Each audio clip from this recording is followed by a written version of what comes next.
Hola, buenas noches. A continuación, veremos el reforzamiento del parcial. A través de estas diapositivas, haremos un pequeño resumen de lo que hemos visto en todas estas semanas en la primera parte del curso. Bienvenidos.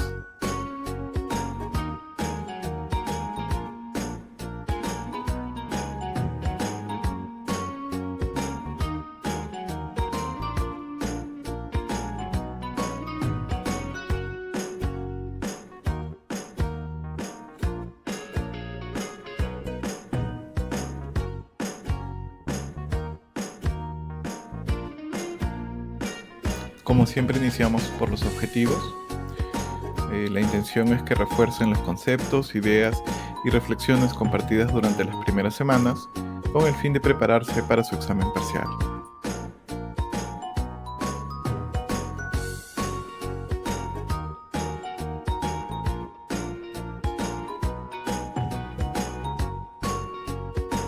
Comenzamos recordando lo que es el proceso de construcción y el ciclo de vida.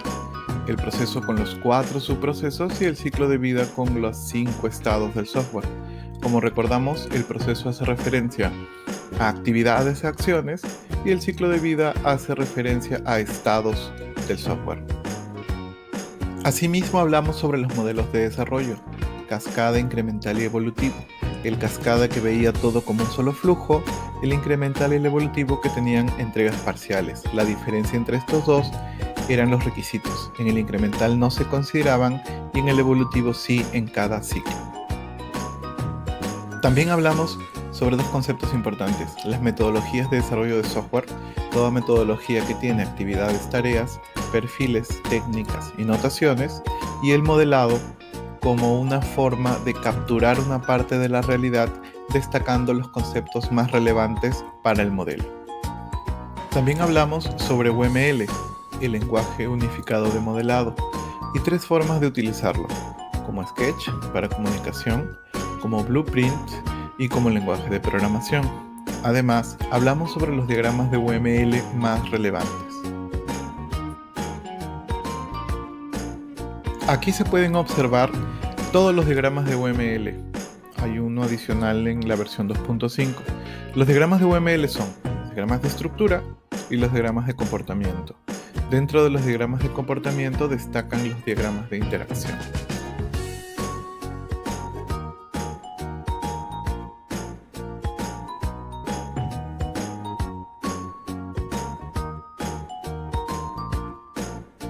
Hablamos también sobre especificación de requerimientos y sobre ingeniería de requerimientos y sobre el proceso de requisitos. Dado que el proceso de requisitos constituye las fases que pueden observar, la ingeniería de requisitos podría definirse a partir de estas fases. Así pudimos ver que hay tipos de requerimientos o de requisitos: los requisitos funcionales, los que enmarcan todo el comportamiento del sistema, y los requisitos no funcionales, aquellos que ven al sistema como un todo y que en algunos casos pueden ser hasta más críticos que los primeros. Y hablando acerca del comportamiento del sistema, presentamos los casos de uso. El modelo de casos de uso es aquel que captura todo el comportamiento del sistema. Por lo tanto, a través de él se pueden detallar y especificar los requerimientos funcionales. Los no funcionales se añaden. Y hablamos de los actores como roles dentro del sistema, no como personas específicas. Y también hablamos de cómo documentar los casos de uso. Para eso utilizamos el estándar IEEE 830, que es el modelo que están utilizando para documentar su trabajo final. ¿Qué pasos seguimos para especificar requisitos? Identificamos primero los requisitos, segundo los actores, tercero los casos de uso, cuarto los flujos principales, quinto los flujos alternativos y sexto las pre- y postcondiciones.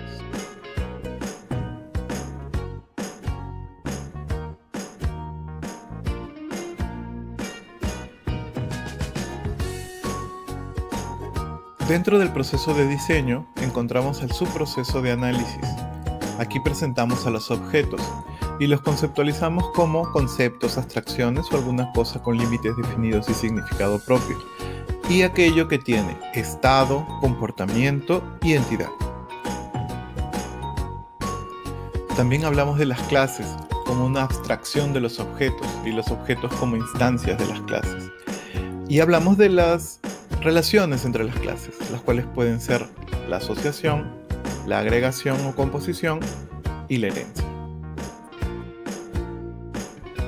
También hablamos que se tiene que colocar la multiplicidad en las relaciones que se establezcan entre las clases y presentamos una serie de patrones para que puedan identificar fácilmente relaciones comunes entre clases típicas.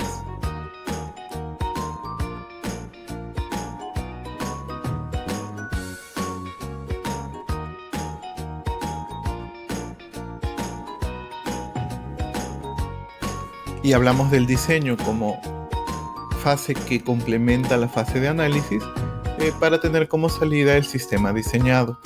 Para poder realizar el diseño necesitamos la especificación de casos de uso y el diagrama de clases de análisis.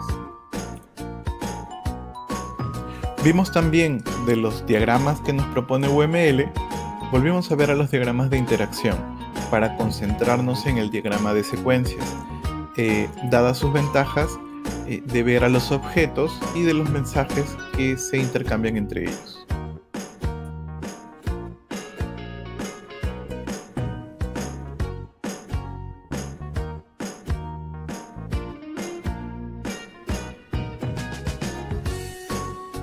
El diagrama de secuencias entonces tiene dos elementos principales: los objetos con su línea de vida y la secuencia de mensajes, los cuales se recomienda que se ponga un número para poder validar la misma.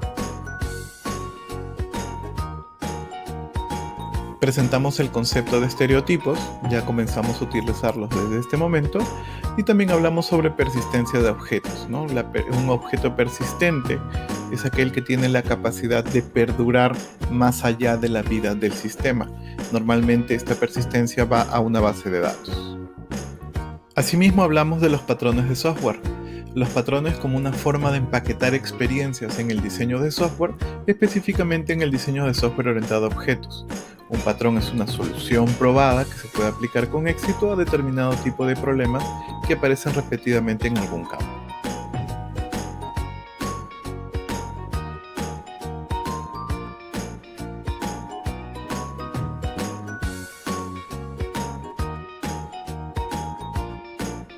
Y llegamos a la implementación, al codificar o al desarrollo o a la construcción, donde ya se genera código concreto, ¿no? Y aquí hablamos acerca de dos diagramas importantes de implementación: el diagrama de componentes y el diagrama de despliegue. Al hablar de componentes ya estamos hablando de elementos, digamos que físicos del software, ya no solo son diseños. Y también tenemos tipos de componentes, ¿no? Los componentes de distribución, los de trabajo, que es lo que generan los de distribución, y los componentes de ejecución. Un diagrama de componentes entonces nos muestra cómo están relacionados, cómo depende un componente de software de otro de nuestro sistema. Y en un diagrama de componentes hay dos elementos principales: los componentes y las dependencias. Asimismo, trabajamos con los diagramas de despliegue, aquellos que nos muestran cómo está desplegado, cómo está distribuido nuestro software. Los dos elementos principales de este diagrama son los nodos y las conexiones. En algunos casos se puede mostrar el diagrama de despliegue unido al diagrama de componentes.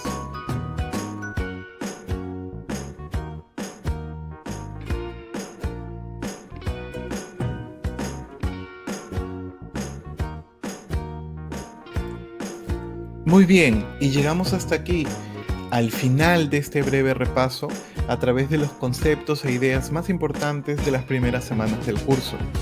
Solo queda revisar los trabajos, los foros y que puedan practicar para que puedan salir muy bien en su examen.